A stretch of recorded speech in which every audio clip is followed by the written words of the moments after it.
नमस्कार मित्रांनो. Day 11. Discipline आता हळूहळू सवय बनत चालला आहे. सकाळची पहाट, थंड हवा आणि अंगात भरलेली जिद्द मला थांबू देत नाहीत.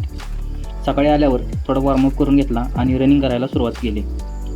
कारण स्टॅमिना आणि एंडोरन्स हा आपल्या वर्कआउटमधला महत्त्वाचा भाग असणार आहे. रनिंग संपवून थोड्या ABC ड्रिल्स करायला सुरुवात केली. नंतर थोड्या जंप रोप्स ट्राय केल्या.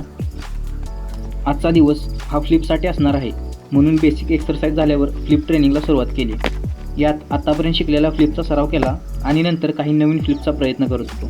डे 6मध्ये पडल्यामुळे आता नवीन फ्लिप्स शिकताना किंवा ट्राय करताना खूप जास्त भीती वाटते. तरीसुद्धा हिंमत एकवटून प्रयत्न करत होतो, ज्यात अपयश हा एक भागच आहे. हार न मानता जिद्दीने या गोष्टींचा सराव केला तर मला नक्कीच यामध्ये यश मिळेल. शेवटी थोडा लेगचा वर्कआउट केला आणि स्ट्रेचिंग करून आजचा वर्कआउट संपवला. हा होता विंटर आर्क चॅलेंजचा डे 11. व्हिडिओ आवडला असेल तर नक्की फॉलो करा. धन्यवाद.